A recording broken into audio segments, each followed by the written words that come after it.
120 കൂടുതൽ cricket selection പോയി. എന്നാൽ അതിലൊന്നും സെലക്ട് ആകപ്പെടുന്നില്ല. ഒരു ഡിപ്രഷൻ പോലുള്ള ഒരു ലെവൽ ആ ഒരു സമയങ്ങളിൽ ഫേസ് ചെയ്യുന്ന സാഹചര്യങ്ങളുണ്ടായി. നമ്മുടെ ലൈഫിന് ക്രിക്കറ്റ് സെറ്റ് ആകില്ല, നമുക്കൊരു സിനിമ എന്ന് പറയുന്ന ഒരു ലെവലിലേക്ക് പോകാമെന്ന് പറഞ്ഞിട്ട് സിനിമയിൽ ട്രൈ ചെയ്യുന്നു. ജീവയുടെ പടത്തിൽ അഭിനയിക്കാനായിട്ടുള്ള ഒരു ചാൻസ് അദ്ദേഹത്തിന് ലഭിക്കുന്നു. ഇളയ ദളപതി വിജയുടെ ഫാനാണ് താൻ എന്ന് പറയാനായിട്ട് അഭിമാനം കൊള്ളുന്നു എന്നുള്ളൊരു കാര്യം അദ്ദേഹം പല ഇന്റർവ്യൂസിലും പറഞ്ഞിട്ടുണ്ട്. ഇന്ത്യൻ ടീമിൽ സെലക്ട് ആയതിനു ശേഷം ആ ഒരു ക്യാപ്റ്റൻ തന്നെ വിളിച്ച് സോറി പറഞ്ഞ സാഹചര്യം വരെ ഉണ്ടായിട്ടുണ്ട്. ഈ കാര്യങ്ങൾക്ക് ആരെ കുറിച്ചിട്ടാണെന്ന് ചോദിക്കുകയാണെങ്കിൽ വരുൺ ചക്രവർത്തി എന്ന് പറയുന്ന ഇന്ത്യൻ ക്രിക്കറ്റിന്റെ ആ ഒരു മിസ്റ്റിക് സ്പിന്നർ എന്ന് പറയുന്ന ആ വ്യക്തിയെ കുറിച്ചിട്ടാണ്.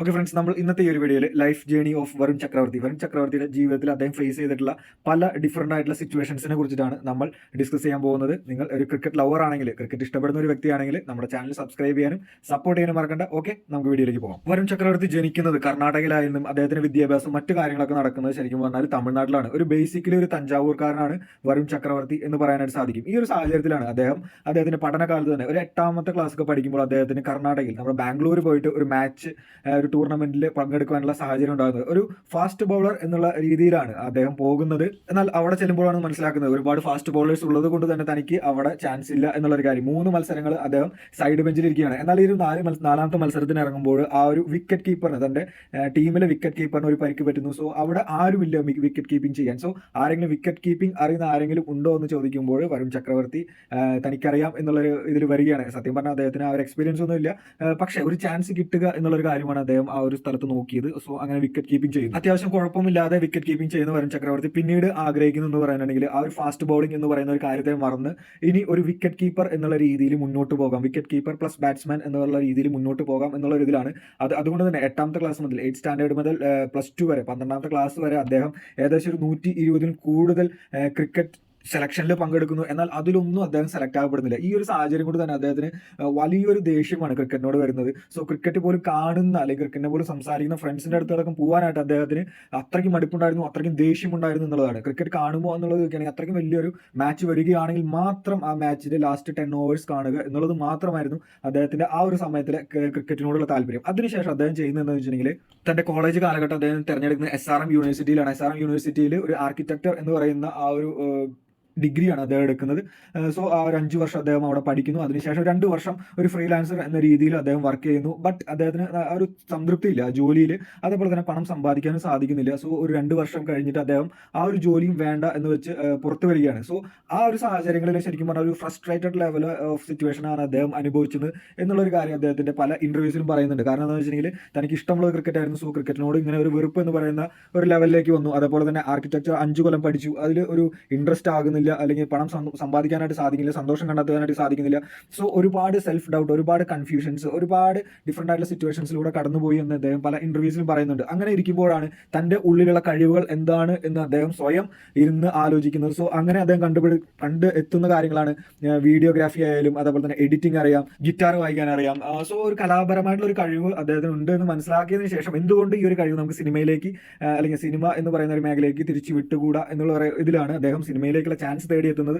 അങ്ങനെ ഒരുപാട് ചാൻസ് തേടി അവസാനം അദ്ദേഹത്തിന് ജീവയുടെ ഒരു പടത്തിൽ ഒരു റോള് കിട്ടുന്നു. അത് അദ്ദേഹത്തിനെ സംബന്ധിച്ചിടത്തോളം ഒരു സാറ്റിസ്ഫൈഡ് എന്ന് പറയുന്ന ഒരു ലെവലിലേക്ക് വരികയാണ്. ഈ ഒരു സമയങ്ങളിൽ വരുൺ ചക്രവർത്തി മറ്റൊരു കാര്യം കൂടി മനസ്സിലാക്കുന്നത് വെച്ചിട്ടുണ്ടെങ്കിൽ സിനിമ എന്ന് പറയുന്ന ഒരു മേഖല എന്ന് പറഞ്ഞിട്ടുണ്ടെങ്കിൽ ഒരുപാട് പണം, ഒരുപാട് വലിയ കഴിവുകൾ, വലിയ ടാലന്റ് ഉള്ള ആളുകൾക്കാണ് പെട്ടെന്ന് ഷൈൻ ചെയ്യാനായിട്ട് സാധിക്കുള്ളൂ. സോ സിനിമ എന്ന് പറയുന്നത് അത്രയ്ക്കും വലിയൊരു അൾട്ടിമേറ്റ് ഗോൾ എന്ന് പറയുന്ന രീതിയിൽ കൊണ്ടുപോവുകയാണെങ്കിൽ വളരെ ബുദ്ധിമുട്ടാണ് എന്നുള്ളൊരു കാര്യം അദ്ദേഹം മനസ്സിലാക്കുന്നു. അങ്ങനെ അഗൈൻ അദ്ദേഹം ക്രിക്കറ്റ് എന്ന് പറയുന്ന ആ ഒരു ആശയത്തിലേക്ക് വീണ്ടും കടന്നു വരികയാണ്. എങ്ങനെയാണെന്ന് വെച്ചിട്ടുണ്ടെങ്കിൽ ഒരു കോച്ചിന്റെ അടുത്ത് പോകുന്നു, ആ കോച്ചിനോട് പറയുന്നത് എന്നെ ആ ഒരു ഇതിൽ ചേർക്കാമോ എന്നുള്ളൊരു ഇത് ചോദിക്കുന്നു. എന്നാൽ ആ ഒരു കോച്ച് ഫസ്റ്റ് റിജക്ട് ചെയ്യുകയാണ് ഉണ്ടായത്. എന്താണെന്ന് വെച്ചിട്ടുണ്ടെങ്കിൽ ആ കോച്ചിങ് അദ്ദേഹം കൊടുത്തിരുന്നത് 20 വയസ്സിന് താഴെയുള്ള കുട്ടികൾക്കായിരുന്നു. എന്നാൽ വരുൺ ചക്രവർത്തിയുടെ വയസ്സ് ആ ഒരു സമയത്ത് 24 എന്നാൽ വരുൺ ചക്രവർത്തി കാര്യം ആ കോച്ചിനോട് പറയുന്നത് എന്താണെന്ന് വെച്ചിട്ടുണ്ടെങ്കിൽ ഞാൻ ഡെയിലി ഒരു 3 to 4 hours കണ്ടിന്യൂസ് ആയിട്ട് ബോൾ ചെയ്തോളാം, സോ ഞാൻ അത്രയ്ക്കും ഇൻട്രസ്റ്റഡ് ആണ് എന്നുള്ളൊരു കാര്യമാണ്.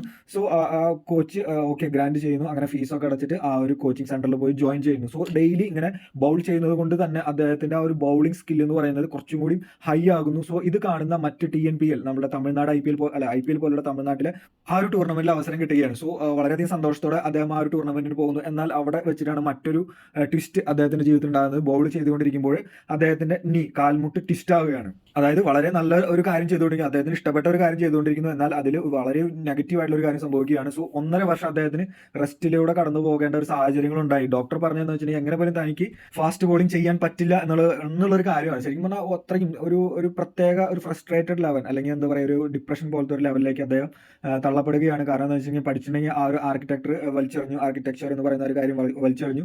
അതേപോലെ തന്നെ സിനിമയിൽ ഒരു ചെറിയ ചാൻസ് കിട്ടി, സിനിമയും പറ്റില്ല എന്ന് വന്ന് പുറത്തു വന്നു. അതിനുശേഷം വീണ്ടും ക്രിക്കറ്റിലേക്ക് പോയപ്പോൾ തനിക്ക് ഇഷ്ടമുള്ള ആ ഒരു സ്റ്റേജിൽ തന്നെ അതിൽ വലിയൊരു നെഗറ്റീവ് കാര്യം ഉണ്ടായിരിക്കുകയാണ്. സോ അതിനുശേഷം അദ്ദേഹം ഒരുപാട് സെൽഫ് ഡൗട്ടുകളിലൂടെ കടന്നുപോയതിനു ശേഷം അദ്ദേഹം വീണ്ടും തീരുമാനിക്കുകയാണ് എങ്ങനെ പോയാലും ക്രിക്കറ്റ് തന്നെയാണ് തൻ്റെ ആ ഒരു ജീവിതം എന്ന് മനസ്സിലാക്കി അദ്ദേഹം വീണ്ടും ഒരു കോച്ചിങ് സെന്ററിൽ പോവുകയാണ്. റെസ്റ്റിന് ശേഷം അവിടെ ചെന്നിട്ട് ആ ഒരു കോച്ചിനോട് പറയുന്നു, ഞാൻ ഇപ്പോൾ ഫാസ്റ്റ് ബോളിംഗ് അല്ല, ഞാൻ ഒരു സ്പിന്നർ എന്നുള്ള രീതിയിലാണ് ഞാൻ ബോൾ ചെയ്യാൻ പോകുന്നത് എന്ന് പറയുകയാണ്.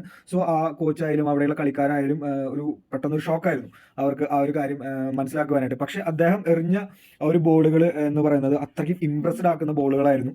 സോ ആ ഒരു സമയങ്ങളിൽ ഒരു ക്യാപ്റ്റൻ, ഒരു ടീമിന്റെ ക്യാപ്റ്റൻ അദ്ദേഹത്തോട് ചോദിച്ചൊരു കാര്യമാണ്, നീ സ്പിൻ ബോൾ ചെയ്തിട്ട് ഇന്ത്യൻ ടീമിൽ കയറുമോ എന്നുള്ള ഒരു കാര്യം ചോദിച്ചു. അത് എല്ലാവരുടെ മുൻപിൽ വെച്ചിട്ടാണ് അദ്ദേഹത്തോട് ആ ഒരു പരിഹാസം എന്ന രീതിയിലാണ് ചോദിച്ചത്. എന്നാൽ ഈ ഒരു ക്യാപ്റ്റൻ തന്നെ അദ്ദേഹം പറയുന്നു, അദ്ദേഹം റെസ്പെക്ട് ചെയ്യുന്ന ഒരു ക്യാപ്റ്റനാണ്, ഒരു തമാശ രീതിയിൽ ചോദിച്ചിരുന്നാൽ കൂടി അത് വളരെ വിഷമപ്പെടുത്തിയ ഒരു സാഹചര്യമായിരുന്നു എന്ന് അദ്ദേഹം ഇന്റർവ്യൂവിൽ പറയുന്നുണ്ട്. എന്നാൽ തനിക്ക് ഇന്ത്യൻ ടീമിലേക്ക് സെലക്ഷൻ കിട്ടിയതിനു ശേഷം ആ ഒരു ക്യാപ്റ്റൻ വിളിച്ച് തന്നോട് സോറി പറഞ്ഞു എന്നുള്ളൊരു കാര്യം അദ്ദേഹം ഇന്റർവ്യൂവിൽ പറയുന്നുണ്ടായി. ഇങ്ങനെ TNPL സെലക്ഷൻ കിട്ടി, ഓക്കെ, നല്ല രീതിയിൽ പോകുന്നു. ആ ഒരു സാഹചര്യങ്ങളിലാണ് അദ്ദേഹത്തിന്റെ ഫ്രണ്ട് വഴിയായിട്ട് അദ്ദേഹം CSKയിൽ അവരെ നെറ്റ് ബോളിംഗ് ചെയ്യാനായിട്ടുള്ള ഒരു അവസരം ലഭിക്കുന്നത്. സോ അത് ആ ഒരു ബോളിംഗ് കുറച്ച് നാളാണ് അദ്ദേഹത്തിന് ചെയ്യാനായിട്ട് സാധിച്ചുള്ളൂ. ഒരു ഇഷ്യൂ കാരണം കൊണ്ട് CSKയുടെ പ്രാക്ടീസിങ് ആ ഒരു സമയത്ത് 2018 പൂനെയിലേക്ക് മാറ്റുന്നു. എന്നാൽ ആ ഒരു സമയത്ത് അദ്ദേഹം ബോൾ ചെയ്തിരുന്ന കാര്യങ്ങളൊക്കെ വീഡിയോ പിടിച്ച് സോഷ്യൽ മീഡിയയിൽ ഇട്ടുണ്ടായിരുന്നു. അത് വളരെ ട്രെൻഡ് ആക്കപ്പെടുക എന്ന സാഹചര്യം ഉണ്ടായി. ഈ ഒരു സാഹചര്യം കണ്ടതിന് ശേഷമാണ് ശരിക്കും പറഞ്ഞാൽ അദ്ദേഹത്തിന് മധുരൈ ടീമിലേക്ക്, TNPL മധുരൈ ടീമിലേക്ക് സെലക്ഷൻ കിട്ടുന്നത്. സോ ആ ഒരു ചാൻസ് അദ്ദേഹം നല്ല രീതിയിൽ തന്നെ യൂട്ടിലൈസ് ചെയ്തു. ആ ഒരു ടൂർണമെന്റിലെ ഒരു എമർജിംഗ് പ്ലെയർ എന്ന രീതിയിലായിരുന്നു ശരിക്കും പറഞ്ഞാൽ വരുൺ ചക്രവർത്തി ഉയർന്നത്. ശരിക്കും പറഞ്ഞാൽ 125 ഡോട്ട് ബോൾസ് ആണ് അദ്ദേഹത്തിന്റെ ആ ഒരു സീരീസിൽ എറിഞ്ഞത്. 32 വിക്കറ്റ് ആ ഒരു സീരീസിൽ അദ്ദേഹം എടുക്കുകയുണ്ടായി. സോ ഇത് വലിയൊരു കാര്യമായിട്ട് തന്നെയാണ് കണ്ടത്. അതുകൊണ്ട് തന്നെ ഇത് അദ്ദേഹത്തിന് നെക്സ്റ്റ് ലെവൽ ഓഫ് ഇതെന്ന് പറയുന്നത് കിങ്സ് 11 പഞ്ചാബിൽ അദ്ദേഹത്തിന് നമ്മുടെ IPL സെലക്ഷൻ കിട്ടുകയാണ്. 8 കോടി രൂപയ്ക്കാണ്, 8.5 കോടി രൂപയാണെന്ന് തോന്നുന്നു അദ്ദേഹത്തിന് ആ ഒരു സമയത്ത് അവർ ലേലത്തുകയായി കണ്ടത്. എന്നാൽ അദ്ദേഹത്തിന് ഫസ്റ്റത്തെ ആ ഒരു IPL ഷൈൻ ചെയ്യാനായിട്ട് സാധിച്ചില്ല, നല്ല രീതിയിൽ ബോൾ ചെയ്യാനായിട്ട് സാധിച്ചില്ല. അതുകൊണ്ട് തന്നെ നെക്സ്റ്റ് ഇയറിൽ പഞ്ചാബ് അദ്ദേഹത്തെ റിലീസ് ചെയ്തു, വരുൺ ചക്രവർത്തിനെ റിലീസ് ചെയ്തു. എന്നാൽ ആ ഒരു ഇയറിൽ തന്നെ KKR 4 കോടി രൂപയ്ക്ക് നമ്മുടെ വരുൺ ചക്രവർത്തിനെ എടുക്കുകയാണ്. സോ KKR കയറിയതും അദ്ദേഹത്തിന്റെ ആ ഒരു ലൈഫ് തന്നെ മാറുകയാണ് ഉണ്ടായത്. നല്ല രീതിയിൽ ഷൈൻ ചെയ്യാനായിട്ട് സാധിച്ചു.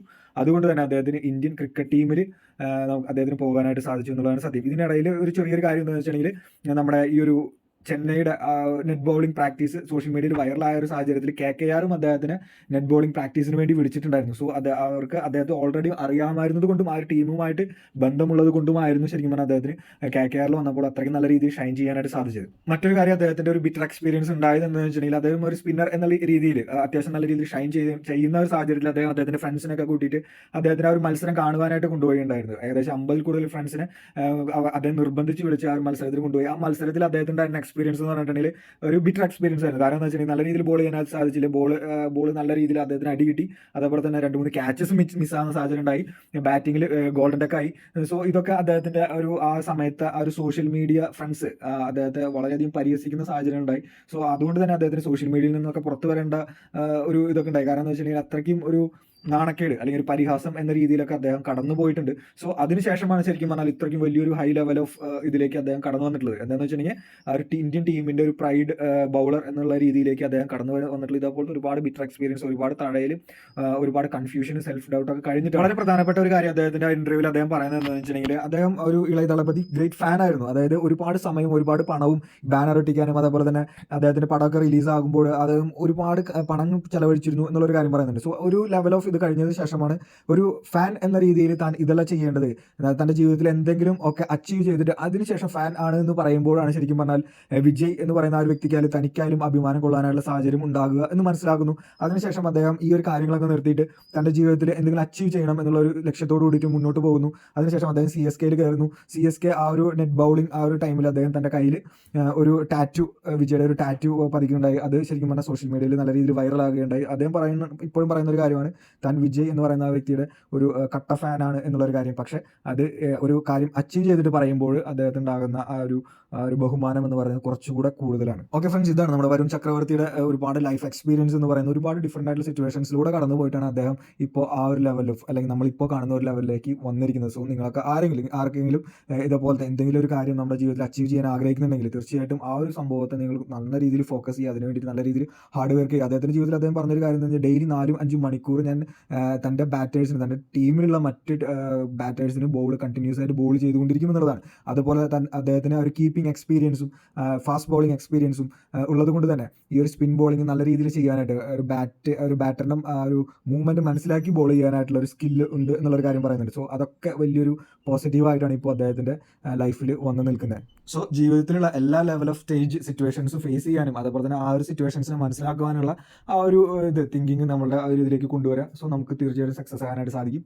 നമുക്ക് അടുത്തൊരു വീഡിയോ ആയിട്ട് കാണാം. അതുവരേക്കും എല്ലാവർക്കും ബൈ.